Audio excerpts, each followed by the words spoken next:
ایک دفعہ کا ذکر ہے، ایک چھوٹے سے گاؤں میں ایک کسان نامی شخص احمد رہتا تھا۔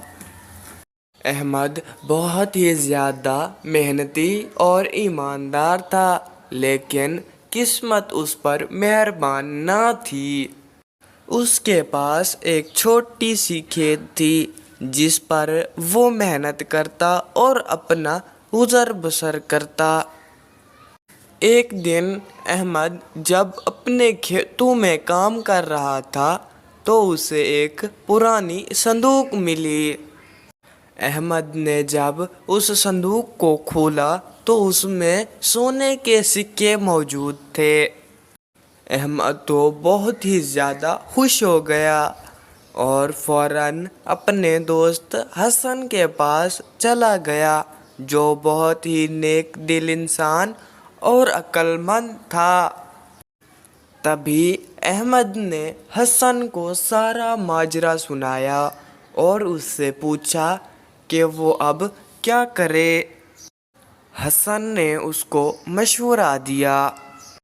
حسن بھائی، آپ یہ صندوق گاؤں کے چودھری صاحب کو جا کے دے دو، کیونکہ یہ ان کی امانت ہو سکتی ہے۔ احمد نے حسن کی بات مانی اور جا کر گاؤں کے سردار کو وہ سونے کی صندوق دے دی۔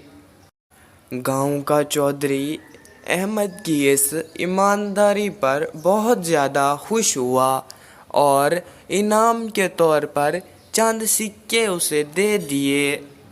سردار نے گاؤں والوں کو بھی احمد کی اس ایمانداری کی داستان سنائی۔ اس واقعے کے بعد گاؤں کے سبھی لوگ احمد کی بہت زیادہ عزت کرتے اور اس کی مدد کے لیے آگے آئے۔ کچھ لوگوں نے اس کی مالی مدد کی۔ اس واقعے کے بعد گاؤں کے سبھی لوگ احمد کو عزت دینے لگے، اس کی مالی مدد بھی کی اور اس کے کھیت میں اس کے ساتھ مدد کرنے لگے۔ چند دنوں بعد احمد کا کھیت ہرا بھرا اور پھلنے پھولنے لگ گیا۔ دوستو، ہمیں اس کہانی سے یہ سبق ملتا ہے کہ ایمانداری اور نیکی کبھی ضائع نہیں جاتی۔ اگرچہ حالات برے ہو سکتے ہیں، لیکن نیک نیت اور ایمانداری سے کام کرنے والا شخص کبھی بھی ناکام نہیں ہوتا۔